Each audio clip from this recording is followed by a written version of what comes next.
Enter FM Tokyo Music Radar 今夜のゲストは先週に引き続き今年デビュー10周年のシンガーソングライターでギタリストのレイちゃんです。よろしくお願いします。よろしくお願いします。いかがでした先週は？いやーみこちゃんがすごい私のことを知ってくださってて名パーソナリティだなと思いました感心し本当に好きで聞かせていただいていたのもあったので私もすごく嬉しいです。ちょっと今週もねいろいろお話を伺っていきます、はい、よろしくお願いします。なんといってもレイちゃんはシンガーソングライターでありギタリストなのでその卓越したそのギターテクニックが本当に日本に限らず海外でも高い評価を得ていると思います。資料によるとですね4歳からクラシックギターを弾き始めたということで、何がきっかけでクラシックギターだったんですか？当時ニューヨークに住んでたんですけど、テレビでギターを弾く女性を見て、I want that って言ってそう買ってもらいました。それがでもクラシックギターだったんですね。そうですね。クラシックギターの教室がお家の近くにあって、その先生はスティングとか教えてるような人だったんですけど、そうでその先生に習うようになりました。ギター、4歳だからきっとちっちゃいクラシックギターだとは思うんですけど、はい、結構ね私も実はクラシックギターからギターに入っていて珍しいですよ本当に中高ギター部だったんですよ。じゃあ今もパフォーマンスされる？今もねそんなにしなくなっちゃったのが、ちょっとでもレイちゃんを迎えるにあたってもう一回やり直そうってすごい改めて思ったんですよね。なんか私 X が、X 多分12歳ぐらい13歳それこそ中学入った時に使い始めたアカウント今もそのまま使ってるんですけど、アット以降がギターが入ってるんですよ私ね。そうなんですね。弾かなきゃいけないっていうことにあれそういえばと思って、その後アカペラ始めたりとかしちゃった分、あんまりその後弾いてなかった時期が長かったんですけど、ちょっとこれはもう一回弾きたいなと、もともと好きなので、弾きたいなと思いました。曲作りされる時も弾かないんですか？いや曲作りする時は弾いてます。その子もう本当にだから12で初めて買った子を、メンテナンスし続けて、その子でみたいな感じでやったりはしてるんですけど、ちょっともうちょっとね部屋だけじゃなくてね、日の目を浴びさせてあげたいなってちょっと思ったので、頑張ります。楽しみにしてます。ありがとうございます。なんかじゃあギター割とその楽器をやりたいっていうよりかはもうテレビを見てこれやってみたいですね I want that っていうところから始まったっていうことですね。そうですね、その時はもうアメリカに渡って間もなくて、日本語も英語も中途半端というかもうほぼ喋れなかった、幼稚園児で、なので、第一言語がギターになったっていう感覚ですね。じゃあもうトリリンガルじゃないですか。そういうことにしておきましょう。いやでもそこからだから今のようなブルースとかにも出会っていくっていうことですよね。どちらかというとクラシックギターのもちろん音色も好きだと思うんですけど、それよりもやっぱギターというものを好きになっていったっていうことなんですかね。そうですね。それからクラシック、エレクトリック、アコースティック、その3種類のギターをいろんな場面で弾き分けてきたので、それは本当にギターをね弾かれない方に説明してるんですけど、全然違う楽器なんですよ。本当に違いますね。左手の感覚がまず違うじゃないですか。その指板の大きさもそうだし、弦の種類もその素材も違うわけだし、そこから始まって、もう本当に違うと思うので。そうですね。だからそのなんちゃってでアコギを弾いてる人がエレクトリックを弾くこともできるんですけど、やっぱりそれを極めてる人のそのマナーだったりっていうのはやっぱり付け焼き場ではできないので、本当に3種類のギターを演奏する上での流儀とか、作法とかは気にして演奏してます。それはもうその始めた頃から割と意識していたりしたんですか？そうですね。それに伴ったトレーニングみたいなのがあるので、やっぱそのアコースティック、クラシックも含めた、その中が空洞なギターっていうのはやっぱり響かせること、音を伸ばしたりとか、その響かせることに重点を置いてて、エレキっていうのはもうミュートの楽器なんですね。だからいかにその汚い音を、消しながら、必要な音だけを精査して鳴らしていくかっていうのがすごくこう右手左手両方テクニックがいるので、分かりやすい、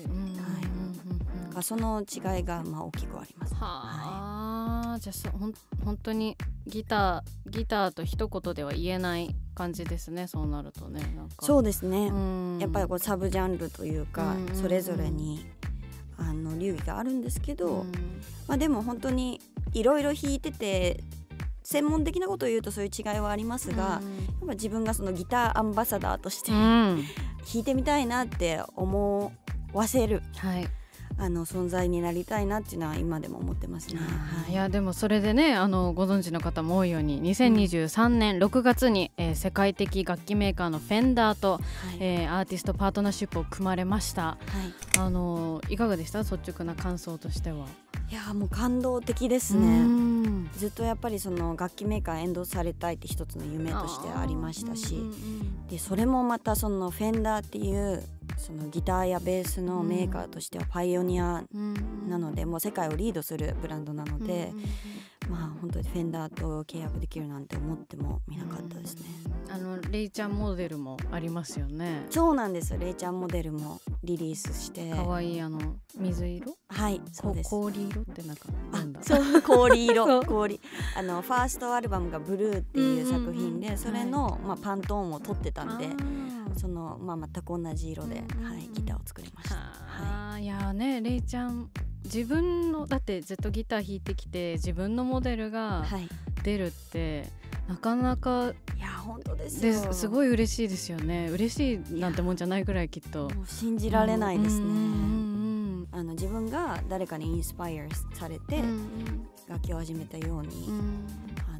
誰かのきっかけの一歩になればいいなって願ってます。実際レイちゃんは動画とかでもなんかご自身のその、運指が見れるような画角で動画撮ってたりするじゃないですか。で私あれを見て私もこれで練習しようってちょっと思った。弾いてみてください。ちょっとエリキも1個中古で買ったんですよ、最近。そうなんです。何を買ったんですか？なんだっけっていうぐらいなんですけどすみません。ビビッときた。そうなんか結構試奏させてもらって、で1個パッて選んで、すみませんちょっと名前が出ないくらいではあるんですけど、でもフィーリングでね、音がいいって思ったのが一番。そうですね。なんかクラシックギターの時も3時間ぐらいいて、お店にすごいじゃん。もうお母さんにごめんって言いながら3時間ぐらいいて、これにするって決めた時のなんか感覚が自分の中であったんで、なんか一回名前とか見ないでもいろいろ試してもいいよと思ってたやつだったので、うわすごい、もう弾くしかない伏線がちょっとそれをやってみようと思いました。すいません、私の話なんですけど、そしてなんといってもレイちゃんは日本代表のアンバサダーとして、ナイル・ロジャースやトム・モレロ、そしてタッシュ・サルタナなど、世界的ギタリストともコラボレーションを果たします。ストラトキャスターの生誕70周年の、キャンペーンで、Voodoo Child という共演されていますけれども、すごく参加アーティストがもう超豪華と言えないぐらい、もう本当にねギタリストの名だたる方々と、共演されましたけれども、撮影はどのように行ったんですか？LA に行って、でグリーンスクリーンの前でやったんですけど、そのウッドストックの、コンサートをそのリファレンスにオマージュみたいな感じで、そういうセットになってましたね。で私はそのナイル・ロジャースとかタッシュ・サルタナとか、ジミー・ボーン、スティービー・レイ・ボーンの、兄弟なんですけど、とかと同じ日でしたね。じゃあお会いしたりもして、そこで初めてお会いしました。いやフルーツのジャケットのリミテッドエディションの方にTo Ray でナイル・ロジャースのサインが書いてあるし、そうなんですよ。ギターがね、映ってて、それももしかしてその日ですか？それはない。その日です。その日です。サインしてもらいました。そうだった。いかがでした？そのお会いして。いやもうシックはもう伝説的なねディスコファンクバンドですけど、ナイル・ロジャーズ自身もそのダフトパンクだったりとか、Get Lucky ってねめっちゃ有名な曲ありますけどとか、最近だと LE SSERAFIM、そうですね、K-POP のアイドルのフィーチャリングでも出てますし、もちろんシックとか Sister Sledge のプロデュースとかでも有名なんですけど、やっぱりそうギタリストとしてすごくフットワーク軽くいろんな作品に参加してるので、そういう意味でもめっちゃ尊敬していて、超嬉しかったですね。プレイヤーのその内容のみならずその人としてもっていうことですね。すごい down to earth で、それから日本に来るとたまにお会いしてるんですけど、このベストアルバムの新曲で収録したソーダっていう曲は、シックのベーシストに弾いてもらいました。いやすごいですよね。ベースソロもありますけれども、いかがでした？一緒にレコーディングしてみて。リモートでレコーディングしたんですけど、やっぱり音色が、あとはグルーブ、やっぱそのこう指が速く動くとかそういう小手先のテクニックじゃない、この本格派のムードが漂ってて、本当にお願いしてよかったなと思いました。ちょっと皆さんそこも注目して聞いてみてくださいね。実際そのアンバサダーのその撮影をしてそのギタリストの方々と共演されて、そのプレイも実際見られたっていうことですよね。そうですね、見学してました。何かその得るものというか、ありましたか？やっぱりそのキャンペーンはストラトキャスターのキャンペーンではあったので、ちょっと言うのもはばかられるんですけど、やっぱ上手い人っていうのは工房筆を選ばずというか、エフェクターとかねガーって並べてるわけでもなく、アンプに直接つないだりしてもいい音が鳴るんだなとか、あとはもう近くで見るからこそアーティキュレーション、その右手の使い方とか、弦に対してのピックの角度とかを見ることができたのはすごい財産でした。すごい貴重な財産ですね、それはね。いやでもそれはやっぱりそこにレイちゃんが選ばれたからだと思うので、そこの経験ができたのもすごいけど、そこに行くまでがあったからだと思うので、本当に日本代表のギタリストですよね、レイちゃんはね。嬉しいです。本当に素晴らしいと思いますちなみにギターのプレイでいうとデビューの頃と比べて、レイちゃんの中でなんか引き出しも、簡単に言っちゃうと、例えば引き出しが増えたななのか、なんかアプローチ変わったなとか、そういう風に感じる部分ってありますか？やっぱりその時期時期によってその培おうとしてるテクニックが違って、トレモロピッキングだったり、そういう奏法に重点を置いて鍛えていた時期もあるので、そういうものが少しずつ自分の、ある意味セカンドネイチャーになってきたっていうところもありますし、でも一番はやっぱ弾き伸びっていうか、弾きっていうのはプレイじゃなくてサブトラクトの方で、弾かないところ弾かない、弾くときは弾くっていうそのメリハリがやっぱりデビューした頃は今よりはできてなかったかなと思います。でもそこって難しいところというか、やっぱりボーカルでももちろんそうですけど、例えばそのソロ、アドリブの部分とかって、やっぱり最初は不安だとちょっと埋めにいっちゃうっていうか、そうなんですよ、間を恐れるところがありますよね。そうなんですよ、ケンシロウみたいにってやっちゃうんですけど、わかるわかる。なんかそのずっと静かにもうなんていうんですか、おとなしそうなおしとやかな人がいきなり一発ビンタするのがすっごい聞く時あるじゃないですか。そうなんですよ、本当にそう、しびれるっていうね。わかりますわかります。投げれんで踊りもちょっとダンスもその曲に合わせてやっぱり視覚的にもそのグルーヴに乗ってほしいっていう思いで私たちちょっとステップ踏んだりとかもしてるんですけど、どんなにそのみんなに乗ってほしいっていう楽曲でもやっぱりこっちがその入れすぎてもっていうか、その埋めに行きすぎてもたまにその逆にねちょっとなんかアンバランスな感じがしたりもするし、だから本当にその引きの美学っていうのかな、それをすごく大事だなって私もちょうど思っていて、それはそのダンスでもそうだし、ボーカルでもそうだし、やっぱりそのギターでもそうだっていうことですね。やっぱちょっと通じるものがあるな、ありますね。でもちなみにそういうところを意識したとしても、そのレイちゃんの中でなんていうのかな、これぞレイだっていうなんかレイ印って言ったらあれですけど、なんか意識してることってあるんですか？どの楽曲においても、なんかここは外したくないとか、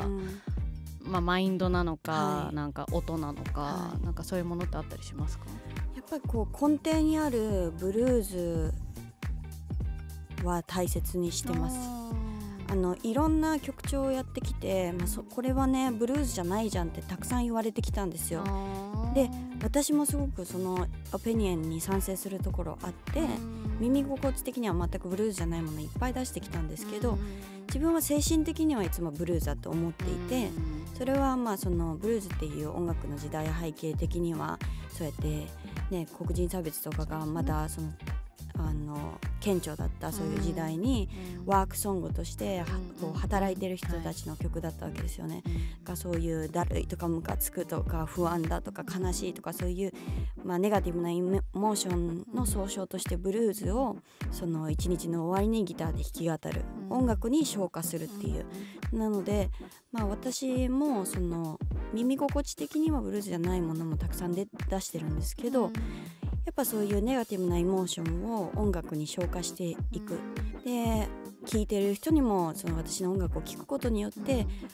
昇る花の方でこう昇華してもらうっていうのはすごい心がけてて、そういう精神性から生まれる音楽の粘り強さというか、その強さだったり美しさ、そういうのは、これまでもこれからも自分のらしさとして大事にしていきたいかなと思います。いや私レイちゃんの曲を聴いていて本当にそのライブが想像できるスカッとするような楽曲でもあるんだけど、なんかその自分で自分を見つめ直したりとか、なんか自分を振り返りたい時に聴きたい楽曲が多いなって思ってたんですよ。見たいけど見たくない自分の、ちょっとウィークポイントだったりとか、なんかちょっとまだストラグルしてうまくいかないところとかを見つめ直したい時って、なんか自分一人の力じゃどうしようもできないとか、結構私はそういう時に本当音楽に助けられて、音楽やりたいって思ってここまでやってきてるんですけど、そう思った時の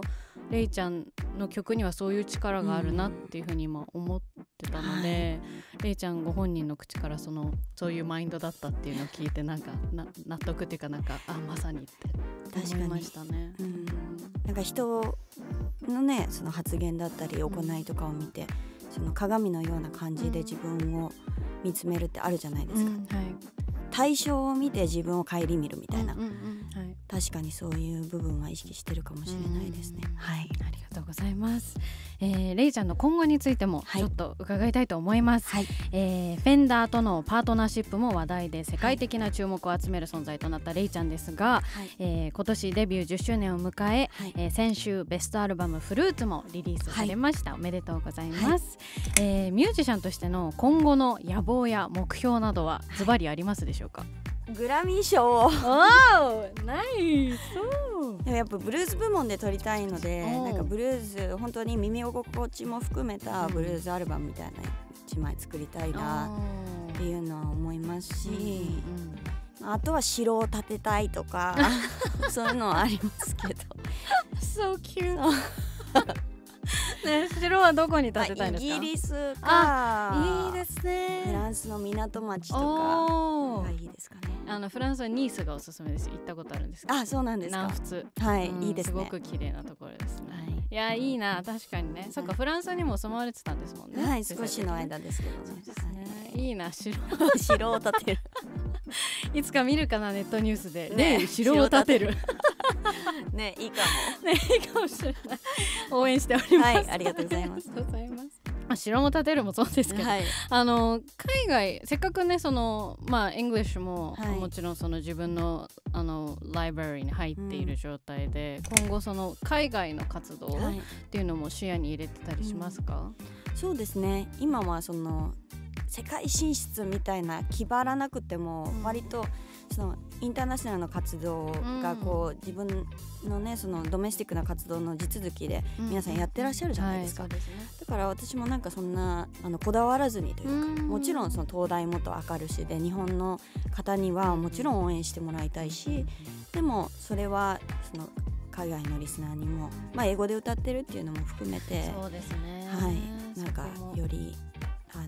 ミュニティを大きくしていけたらいいなと思ってます。YouTube のコメント欄とかも結構その英語の方も多いじゃないですか。そうですね、